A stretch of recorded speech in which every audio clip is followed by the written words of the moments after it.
What's up, gang? Thanks for listening to the Undiplomatic Podcast, the show with undiplomatic takes about the foreign policy scene. I'm your host, Van Jackson. My guest today is an associate professor of journalism and English at Rutgers University, Newark. Her writing appears everywhere. New York Review of Books, Washington Post, Dissent, New Republic, The Guardian. I could go on. She has a book that we're not going to talk about directly today, but I feel like its imprint is kind of woven throughout the discussion in a sense. It's called Coolie Woman, The Odyssey of Indenture. It was shortlisted for the Orwell Prize, which, if you know anything about that, it's prestigious. It's a big deal. And she wrote a brilliant essay that just came out in Boston Review called Unmaking Asian Exceptionalism. And the subtitle that they've got on it is On Violence and the Possibility of Solidarities in America. My guest is the wonderfully prolific artistic writer, Gaiutra Bahadur. Thanks so much for coming on the show. How are you doing? Hi, Van. Thank you so much for having me, for being interested in this subject, this particular bit of history that has been forgotten. It's really nice to be here. You write for some of the same places I do. Yeah. So I know you're interested in dialogue and argumentation and also lived experience in thinking about and highlighting lived experience. So thank you for having me.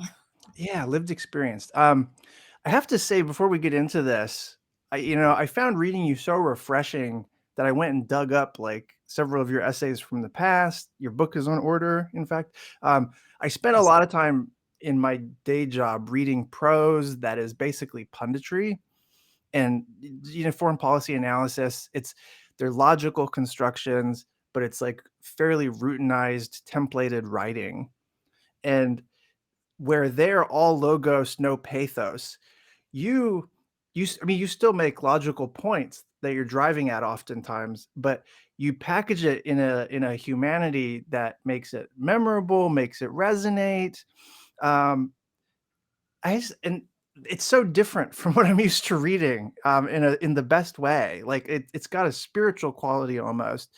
How do you think about writing with pathos, like a human-centered point of view? Is it strategic? Is it the only way that you couldn't do it otherwise? Like, what do you think about that?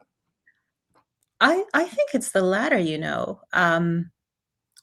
each of us has a sort of unique imprint, I think, of our thought patterns, the same Mhm. way we do of our fingerprints. I feel like each mind has its own print.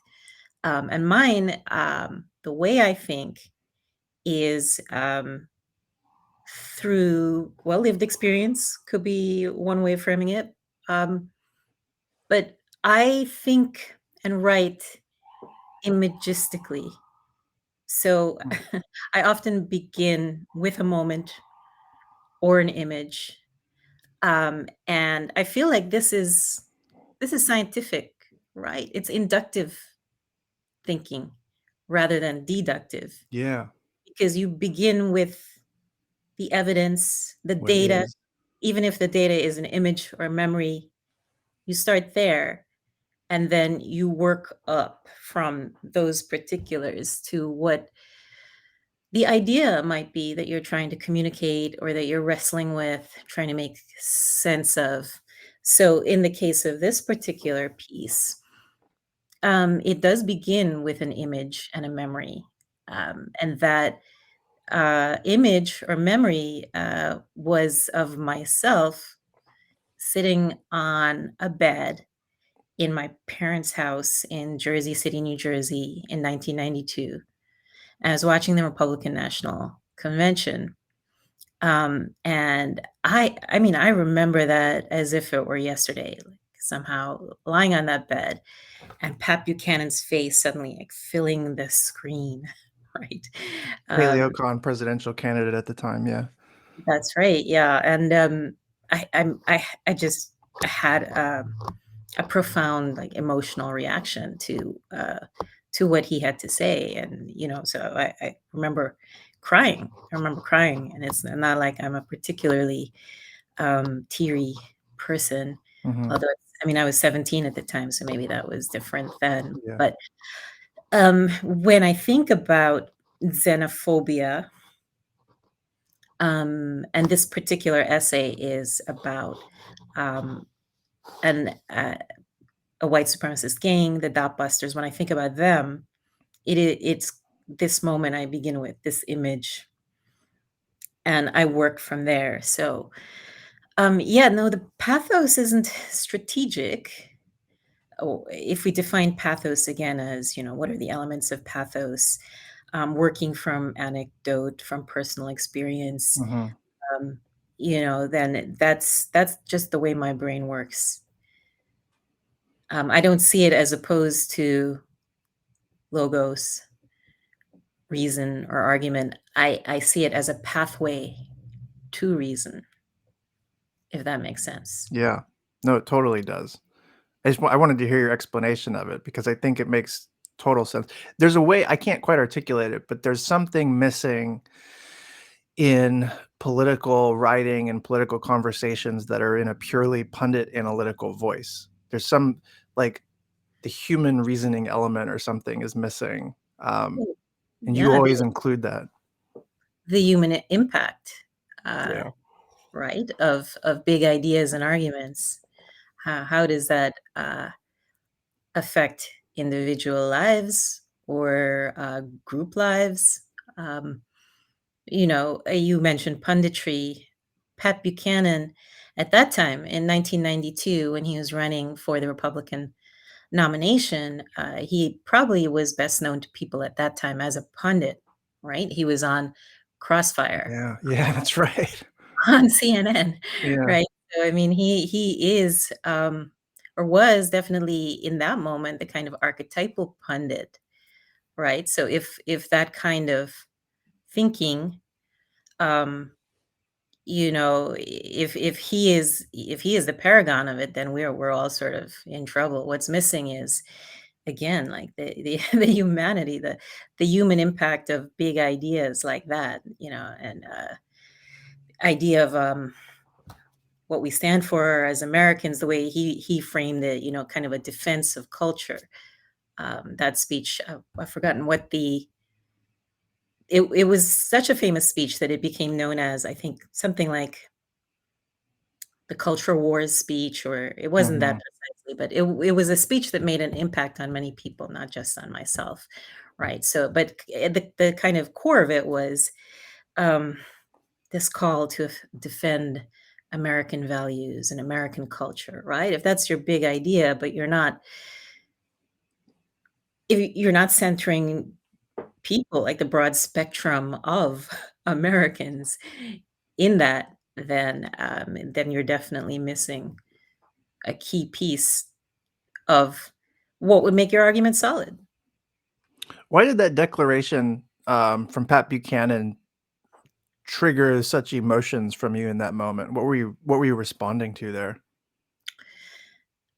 Yeah, so I was 17. We had immigrated to the United States when I was almost 7. So a decade seems like a long time, maybe, to get over leaving one place and coming to another, but it isn't. It isn't, and I think that um, I felt vulnerable as a brown person in that city and in the United States at that time. Mhm. And of course, that sense of insecurity had everything to do with what was with this gang that I mentioned, the Dot Busters. And starting in 1987, about 5 years before this speech, there were a series of attacks, probably coordinated in some way against South Asians in Jersey City. Yeah, I didn't know about any of this, by the way, and it's a remarkable piece of the American story that gets sort of erased, if nobody tells it. Yeah, can you talk about that a little bit?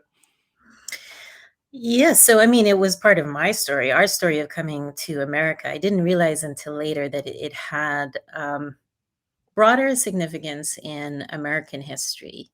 Um, in that some of the attacks um, led to the first federal civil rights case brought on behalf of a South Asian person in the U.S. Hmm. Okay, so 1980s, late 1980s in the United States, in Detroit, there was the Vincent Chin murder. Um, and he was, attacked at and outside a bar um, peop by people, patrons of the bar who had one of them had lost a job in the auto industry, and there was this very kind of like anti-Asian sentiment because of it. So Vincent Chin, he was mistakenly targeted. I mean, he was not Japanese American, but they thought he was. So there was a kind of Yes. dislocated economic displaced economic anxiety, and a human being again like made a scapegoat. So that was happening. That was significant. And then the dot busters, that was happening on the East Coast. So the name dot busters, it comes from the bindi, or the dot worn on the forehead sometimes by observant Hindu women. Hmm. So dot became a slur, dot or dot head became a slur for Indian or Indian looking person. And in August of 1987, there was a letter published in the local newspaper, the Jersey Journal, by self declared dot busters. I think this is the first time the word was used by some anonymous people declaring themselves in the newspapers to be members of this group, saying that we'll go to any extreme to get Indians to move out of Jersey City. Jesus. Um, Sharing a tactic, saying that they scanned the phone book and looked for the last name Patel. Have you seen how many of them there are? That's that's Right. intense, man. Yeah, but as looking for targets, right? And Yeah. several days after that letter ran, a man named Patel, who lived a few blocks away from us, was attacked while he was sleeping in his bed with a metal pipe. So, I mean, over the course of several years, there were a series of attacks. Some of them low level, some of them high level. I mean, high level, I mean, they're all high level, but in the sense that they led to someone being killed, perhaps more than one person being killed. It's not clear in each and every case what the motivation was or who might have been Hmm. responsible, but at least one person, a city court employee from Jersey City, attacked on the street, never emerged from his coma. And then, pretty close to where my family was living, a medical resident attacked with baseball bats on the street.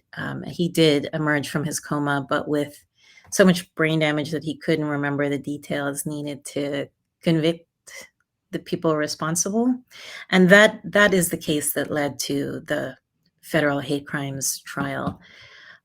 So yeah, I mean, it was this moment of intense anxiety among South Asian people in Jersey City in the late 80s and the early 90s. And it's still used. It's among South Asians in the United States, among South Asians in South Asia. If you say dot busters, they will know what you mean. Man, this is horrific. And of course, there's one of the remarkable things about this is that people were being attacked as Hindus or Indians, but in fact, the scope of the violence and the discrimination included it didn't limit itself to that. Like you could Right. be Pakistani or Sri Lankan or Bangladeshi. Like the violent hate had a way of imposing a regional identity on people who probably saw themselves more as a particular national immigrant, right? Yeah, it's really very curious because a lot of different people from different countries, nations, states, and histories were reduced to Hindus. Hmm. So the city core employee Navroz Modi, who was killed, his family was actually Parsi, not Hindu, but at least according to the ethnic press that covered that incident, the people attacking him taunted him with Hindu, Hindu, Hindu. And my family, I mean, we had small scale things happen to us. Um, and one morning we woke up to racist graffiti on the side of our house and on the front where the garage was. Hindus go home. Right. Well, I don't know if how could they know what religion we were, whether we were Hindu, Muslim, Parsi, or Christian, because Yeah. all of these are religions that are common in South Asia. Um, yeah, I mean, and so this was a moment sort of before Islamophobia took hold as a phenomenon on a wide scale in the United States. Mm-hmm. And another interesting point is that the first wave of South Asian immigration to the United States in the early 20th century also led to backlashes. So um, there was a riot in Bellingham, Washington, against South Asians, but in that moment, the term South Asian wasn't used, and Hindu, spelled Hindoo, Hmm. was used to denote South Asians. Hind meaning, from India, Yeah. right? So I don't know if the dot busters, if their only conception of someone from that part of the world was someone Hindu, or if this was sort of a holdover from that history where Hindu was kind of synonymous with Indian. But Yeah. you're right. There's this reductive force. I mean, this is the way that racism works: is that it erases nuance and complexity. My own family, we are from Guyana in South America. Mm-hmm. So yes, we are Hindu, and yes, we are of Indian origin, but we're also South American, right? I mean, those are nuances that escape, and young men, for the most part, acting out in this way. I try my best, although there is emotion involved, to understand where this might have been coming from, Mm-hmm. its violence as a sociological phenomenon. And the Dotbusters events, they were defining for me. It's probably why I became a reporter, and Hmm. it's definitely why listening to Pat Buchanan in that moment, I had the reaction that I did because um, shortly after arriving in the United States, we were made to feel that we were not welcome. Mm-hmm. So his words on the TV, were reinforcing the messages that we were getting on the street. The graffiti on the garage door, and being spat at. I mean, my father was chased once by, again, young men. They couldn't have been more than 17, Mm-hmm. with knives. He was just going to Jesus. buy some milk or whatever at the corner grocery store. So there was, I mean, this was real. It was a physical threat.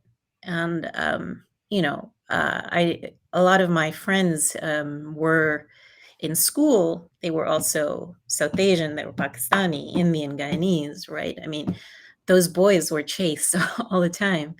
But I think the girls, we were protected more.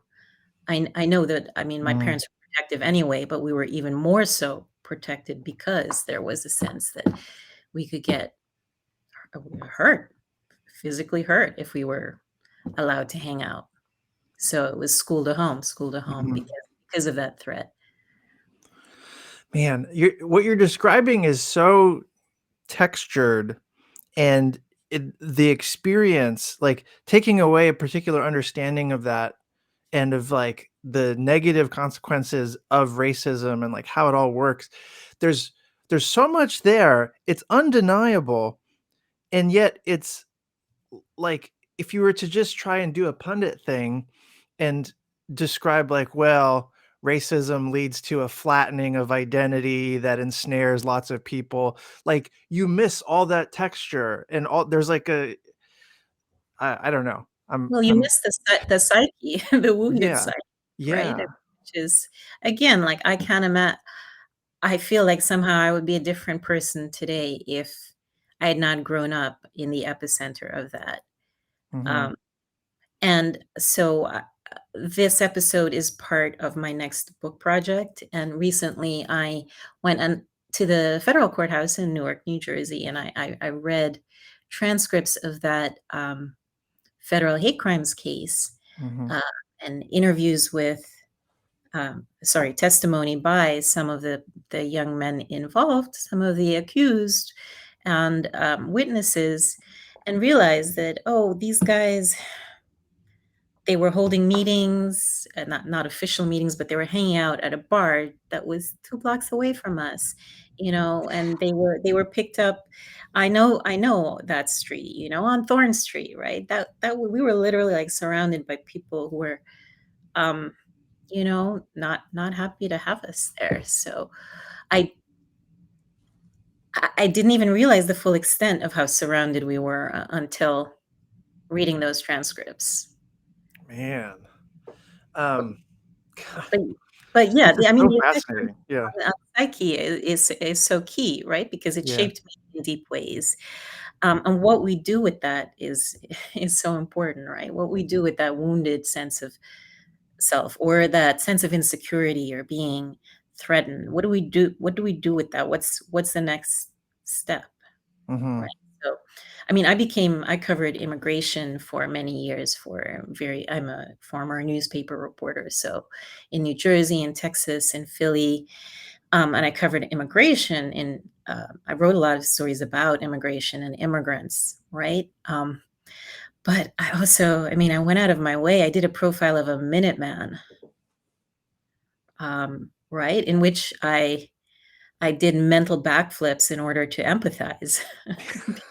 Or partly because I'm trying to remember those, trying to understand again, like, what leads someone to these attitudes and actions? What leads someone to, a retiree to take a couple of lawn chairs and set up camp along the U.S. Mexico border?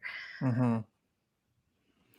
Do you think that I think I was going to ask this like at the end of this chat, but um, do you think that there's like a kind of unity among non-white folks in America in a kind of dialectical way because the racism forces us all together? Like there may be like a strength that comes out of this paradoxically. That is the hope, Mm-hmm. um, because this is why that should be the outcome, because politicians and political systems, imperialism, namely, they work so hard at divide and rule, Mm-hmm. right? Divide and conquer and divide and rule. I mean, Pat Buchanan was a wedge politician, right? He knew about emotion too and driving wedges between and among people. So that's why being united is key, because it's a talk back to that strategy. Mm-hmm. I don't think that it's automatic.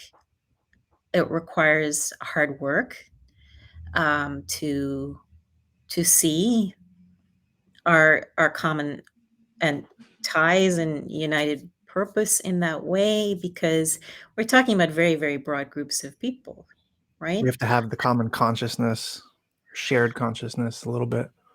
And the Doppler story shows how on the ground, um, their unity is not easy, because although that gang, the Dotbusters, was uh, primarily a white supremacist gang,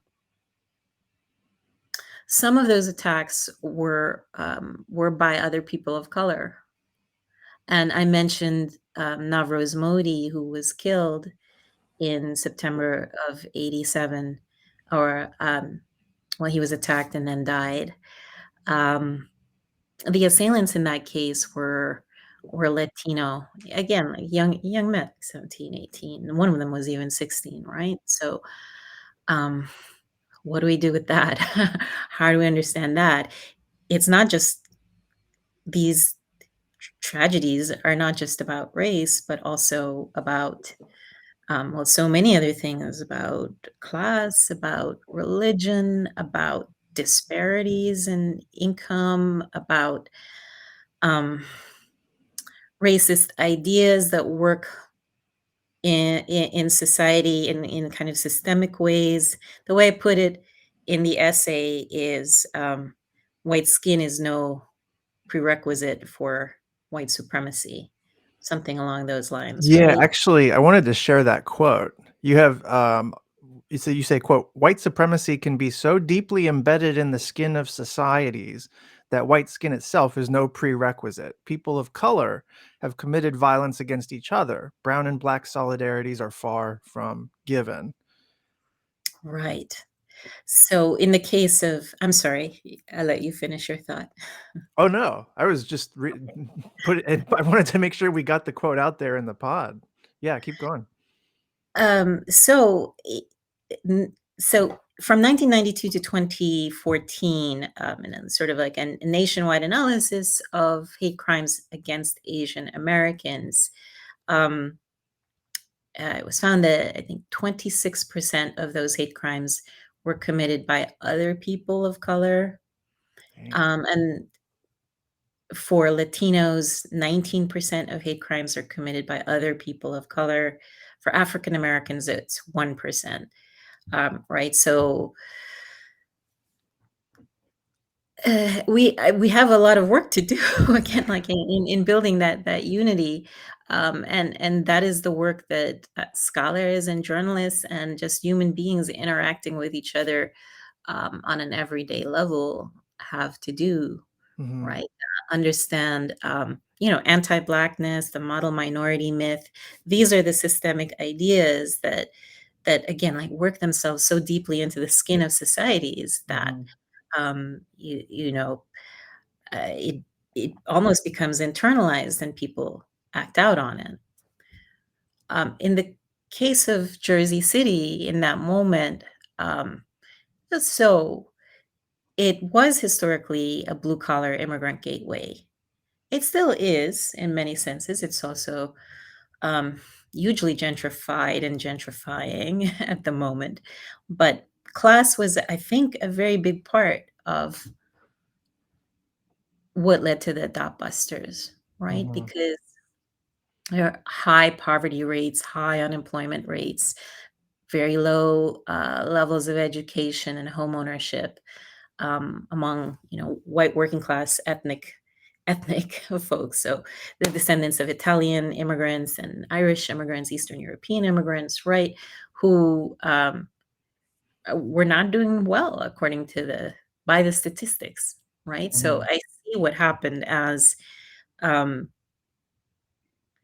as a form of, in a way, a protest against a society that did not allow them to succeed intergenerationally. I Hmm, think yeah. class had quite a bit to do with it. Yeah, even race is not entirely about race, and that's a good way to think about Right, um, right. this the, like, brown on brown, black on brown, discrimination stuff reminds me of LA in, like, the '80s and '90s. Like, Korean Americans, they became a petty bourgeois, like, landlord class in the ghetto in South Central especially. And, like, at that time, I grew up understanding that Koreans and Blacks did not trust each other, and they kind of hated each other. And there was, like, a pretty infamous case where a Korean American woman, like, shot a Black girl in the back. It was, like it was pretty crazy. Um, It's but Carlos, right. yeah, and those race relations got much better, but partly it was because people started recovering the shared history of, like, learning and borrowing and solidarity and like what we owe each other. Like you were saying in the essay too, like Asian Americans owe a lot to the Black struggle for freedom and civil rights. You know, we benefit from hate crimes legislation. That's something Black Americans won through the civil rights movement. And like these, there, as a historical fact, these things are connected. You know, it's just a question of recognizing it. Like there's a common oppressor. But do you think that the model minority myth that may need explaining, actually. I don't know if everybody knows what it is. I hope they do. But do you think that that disrupts or stands in the way of solidarity? Yeah, I mean, absolutely does that. So the model minority myth, I guess it kind of has its origins in the 1965 Immigration Act, the Hart-Celler Immigration Act, Mm, um, which did a couple of things. It removed the bans on immigration from Asian countries, um, and so allowed for the kind of rapid demographic shifts in Jersey City that created some of that sense of insecurity and led to the violence. It did that. Something else it did was prioritize the immigration of people coming for higher education, or for high skilled or professional jobs, right? So mhm, then, because of that, it recruited a certain class of immigrants, right? And then that was conflated with race or ethnicity, so that it became possible in a stereotypical way or a mythical way to see Asians as a model minority because, they could be trotted out as evidence that the American dream does work. See, all you have to do is mm, and work hard, and have the right values, and you too can own a home and, uh, have the American dream, really, right? But what that doesn't do is look at the structure of immigration that recruited people, with the educational background, um, um, brought them in to give them the educational background, with jobs, hired for jobs, sort of the infrastructure to succeed, right? mhm, So the model minority myth, um, does get in the way. I mean, if Asian Americans themselves believe it, it gets in the way. If others believe it, it also gets in the way because what it does is obscure the history, that history that you were talking about of shared struggle, right? Of racist bans on mhm. immigration and citizenship, for instance. The Hart-Celler Immigration Act did away with several decades of exclusionary immigration laws, right? That were, in a sense, um, I don't want to be too glib about this, but kind of like the Jim Crow of immigration Mm. in, Yeah, in I a way, get it. right? Yeah. Um, you mentioned how the dot busters were presaging a disturbing current in American society. What did you see them as foreshadowing? Wow. Well, few years have taught us in the United States, haven't they? Right? I Yeah. think they were foreshadowing, the rise of Donald Trump, um, at sort of, dark populism, really. I mean, populism can be many different things, and it's ours to make sure that it is the right kind of of Mhm. populism. Um, but it foreshadowed, Charlottesville, right? The Unite the Yes. Right rally, Jews will not replace us and all that, yeah. right? And the Proud Boys, the attack on the Capitol and the involvement of the far right, the racist far right. All of these were undercurrents, in our society. And the thing is, when we came to the US in 1981, uh, the country was only 15 years removed from, the Civil Rights Act.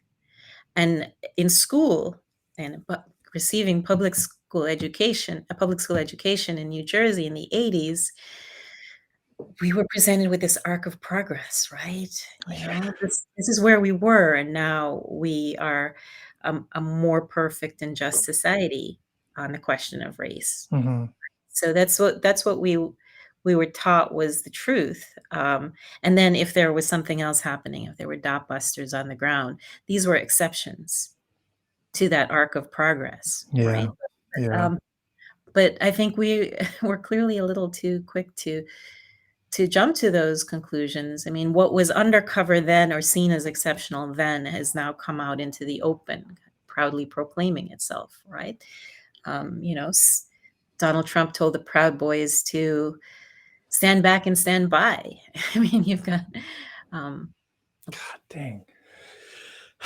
Yeah, yeah, was and was president of this country for 4 years, and who knows what the future holds. So I think that that's this moment that we're in is what the Dot Busters was foreshadowing. yeah, yeah. If only you could see it or center it. It was a signal. Like we, the white nationalism was always there. You know, the racialized violence was always there. Um, And then the causes for it, I think the root causes for it, again, like this is, I can only answer based on what my observations were growing up in that neighborhood in Jersey City in the late 80s, right? I yeah. do feel like it came out of this was displaced anxiety, resentment because the American dream was not available to everyone, Mm-hmm.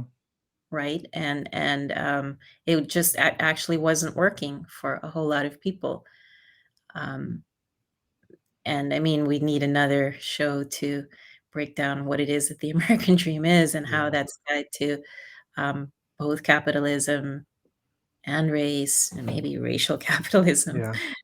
Uh, Um, you mentioned attending for a large portion of your upbringing a gifted and talented program, and it was racially mixed, but it was right. also overwhelmingly Asian. Um, do you think?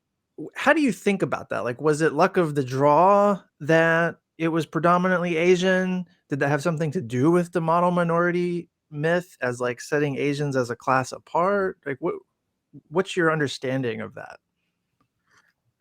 That's such a hard question, and it's one that I think I'm still trying to get my hands around. Right, so that particular program sort of like took the highest achievers from all the gifted and talented programs across the city, and Jersey City was segregated.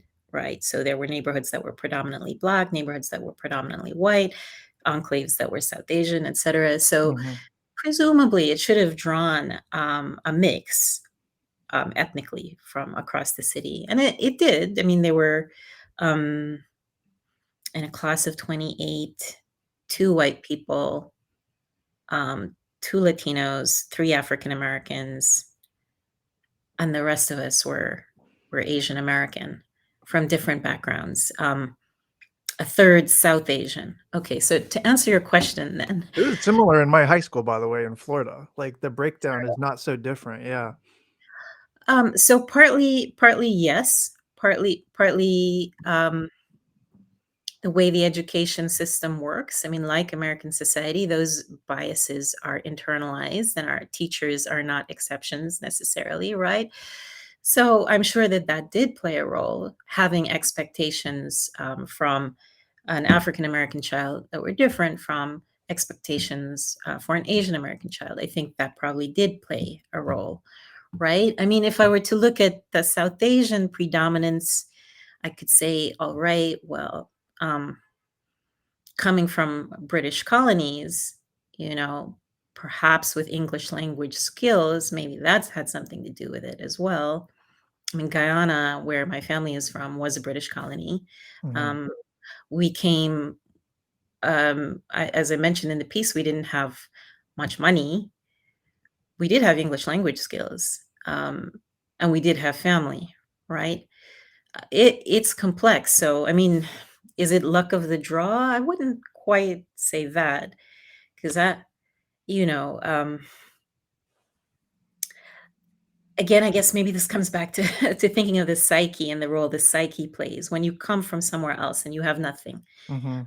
In our case, we come from a racially divided society as well, and it was a poor place. It was also a place that when we left, was a dictatorship, right, and a racialized dictatorships in which Indians in Guyana did not feel like they had a fair shot, right? So Mm-hmm. you leave that, you come with almost nothing to the United States, and then the psyche tells you, okay, here's our shot. We have to succeed. We have to. Yeah. I mean, I certainly, my parents were both teachers in Guyana, so there's that as well, right? So they emphasized education, education, education. So I mean, that kind of like storied immigrant ethic, Yeah. work ethic. I'm not ready to completely deconstruct that again because psychologically, um, you do have, I think, you come to someplace new and there's a certain like drive. Mm-hmm. Then the question is, how does society either support and encourage that drive or not? And Yeah. that's when something like the model minority myth comes into play, or Mm-hmm. Black racism comes into play, right? So, where do different immigrants fit in that hierarchy when they land in the United States, and how does that affect their chances or our Yeah. chances? You had a great turn of phrase, kin is capital. What do you mean by that? And yes, what I meant by that was we had family, and we had family that provided us with a footing when we arrived. We moved, we came and had a place to stay. Right, my aunt and her two sons lived in a one-bedroom apartment. Right, this is when you get into some of the, the immigrant storytelling that feels mythic, but this is what happened. We Also were true, yeah. so true. I mean, one bedroom, she and her two sons were living in it, and she accepted us at four people. So now suddenly seven people in her apartment for, I think, we stayed there for 3 or 4 months, right? So we had shelter. Although, I mean, there was a cap on what we were allowed to leave Guyana with. It amounted to $30 per person, um, in What? US dollars. So we came with $120 because there were four of us. But Wow. again, like, we had a place to stay. My uncle ran a construction crew, cement. He did cement. So my father went to work as a not for a long time, but in the beginning, he went out. I mean, he needed money. He went out as a day laborer with my uncle's construction crew, Hmm. right? So job, shelter, and we were sponsored by another aunt who had come here as a nurse shortly after Hart-Celler was passed. She applied in 65, the same year the law was passed, arrived in Jersey City in 66, hired as a nurse trainee by the Jersey City Medical Center. And I mean, she had the capital to sponsor her kin. And hundreds of Bahadurs now live in this city because Yeah. of her. So again, I mean, English language was our privilege, and this extended family network, um, you know, that we're sort of raised up feeling a duty to each other, right? Mhm. That was also our privilege, which we extended to others who came after us. We also, took in relatives when they came and they lived with us. Yeah, that's fascinating. Um, maybe this goes to your ancestral Guyana experience or the pathway. Like empires, they use divide and rule tactics to preserve control of colonized populations, right? And you write in the essay that the British did this in Guyana by pitting blacks and Indians against each other. That story, versions of that story exist in so many places. But you also say that the divide and rule tactic continued even after formal colonialism ended. So, like, how did a post imperial Britain continue with a kind of dividing blacks and browns against each other? Well, this is complex in the specific case of Guyana because decolonization, well, it coincided with the Cold War as it did elsewhere in the world, Hmm. but Guyana held elections for a premier before it proceeded to independence. So 1953 elections were held. Marxist figure Chedi Jagan is elected in the first exercise of universal suffrage in Guyana, right? Mhm. But Guyana is still a colony, right? And at the same time, the United States becomes interested in this emergence, the first emergence of a Marxist leader in the Western Hemisphere. So we're talking before Castro. Um, Oh. and so, the Kennedy admit Eisenhower and then Kennedy, they were paying attention to what's happening on the ground here. And so it's not quite post-imperial in the case of Guyana because this interference goes on for about 13 years before Guyana becomes free. And in fact, it determines how Guyana becomes free. What I mean by that is, okay, so Marxist uh, leader of Indian origin, his parents were born on ships from India and worked on plantations. He's elected. Nobody in the West wants him. So the Brits and the Americans, we Americans, complex as that is, work together to push him out. And instead, they champion someone who seems like much more of a pragmatist. He's not an ideological Marxist, right? Mhm. Um, and they um, engineer the situation politically without getting too deep into it by furthering a system of proportional representation that sets up the Black political leader as the man who would lead Guyana into independence. So it's Mhm. not quite post-imperial. It's sort of there is this interregnum, this like decade-long period in which Guyana is moving towards independence. And then that shapes what happens later. Yes, Yeah. but the United States, of course, plays a very big role. I would say the lead role in what happens. And at this point, the British are just trying to, get this colony off their hands, right? So Yeah. willing to do what the U.S. administration desires. Wow. I there was one more quote I wanted to share. There were many things that were quotable in this essay, but one more. You say, "quote The will to maintain power, if it's perceived to be under threat, and the pressure to protest the lack of it, can both drive acts of hate. Both the presence and the absence of power can provoke violence." But power comes in many forms, operating at levels from the state to the street and intersecting in incongruous ways. End Mhm. quote. Do you see the acts of racial violence, the dot busters especially, but just in general too, like, do you see that racial violence being driven by a will to maintain power or the pressure to protest the lack of it? Both. There we go. um, I think both things are true because, again, the power that we're discussing has many different forms. So I think that their religion did perhaps play a role. I Mhm. mean, Pat Buchanan, when he was talking about taking back our culture, that was partly about maintaining a Judeo-Christian identity, right? Yeah. So, to the extent that the dot busters um, were fighting back against Hindus or other religions, then they had power in that sense, right? And were acting to defend it. We're dominant Mhm. in in that sense, and we're trying to maintain that dominance. But clearly, they had a disadvantaged class identity, right? Yeah. And that violence was the most kind of malicious, disheartening form of protest, right? It was people's power warped in the worst way. And people's power is a phrase.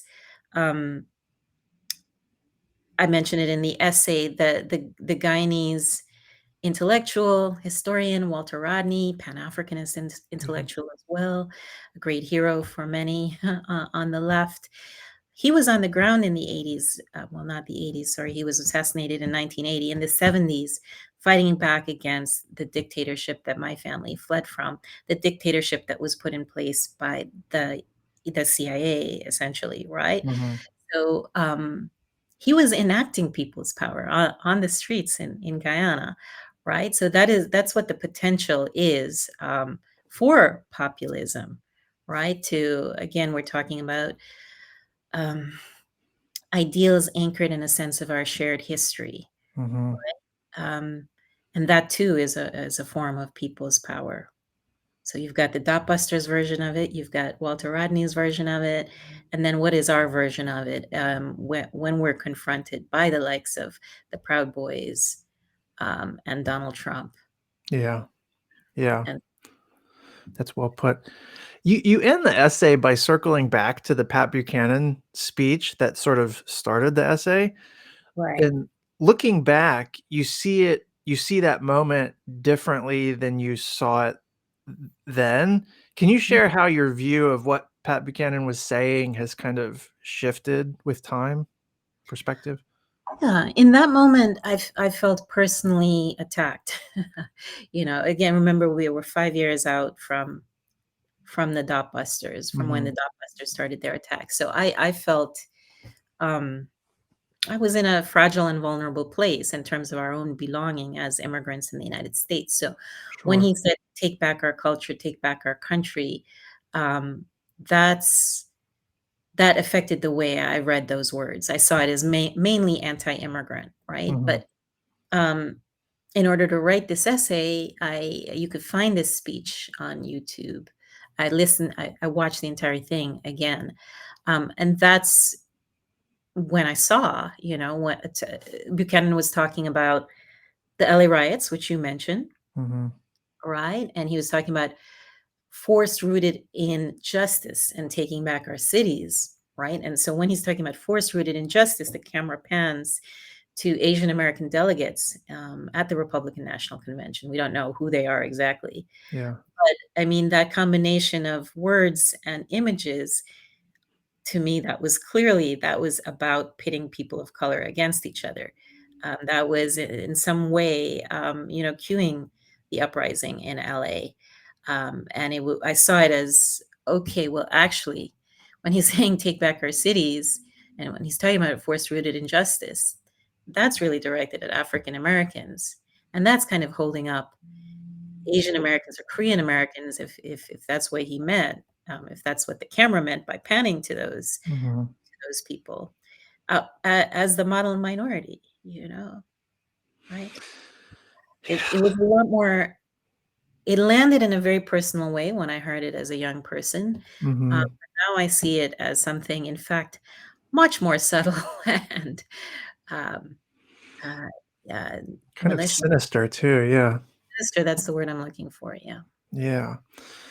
Man, you're so smart. One final quick question, not about that essay, but in the Washington Post last year, Mhm, you wrote this thing called "How Reading Helps Us Build Empathy and Resist Tyranny," and it was a mhm. great read in its own right. It was short. It was a review of Azar Nafizi's book, "Reading Dangerously," which is very good. And I just wanted to ask, and you can answer this on your own terms or via Nafizi's writing, but like what is the connection between like reading, empathy, and resistance to tyranny? That was a brilliant book.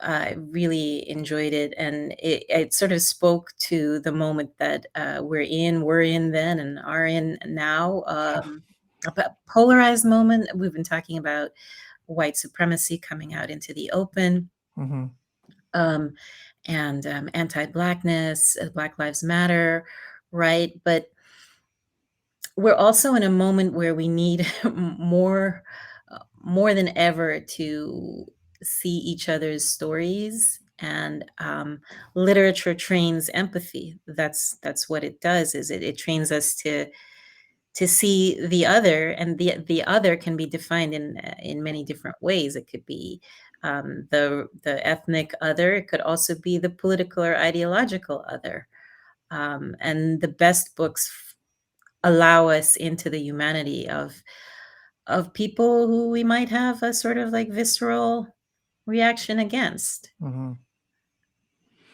And I mean, I mentioned that when I became an immigration reporter, I did my darndest to write the most sympathetic profile of a Minuteman ever. I think, I mean, while still remaining true to his actions and his beliefs. Sure. I mean, you don't want to swing too much to the other side, but it is important to understand the roots of these behaviors, and reading helps us do that. Yeah, I definitely agree. Well, thank you for this, Thank Gaiutra you. Bahadur. The essay is called Unmaking Asian Exceptionalism, Boston Review. It'll be in the show notes. Thank you. I mean, I don't I want to write like you. That's the Oh, come on. Nonsense. aspiration. Yeah. Awesome. Great questions. Thank you. Thank you. Thank you for doing this. Okay. Take care, man. All right.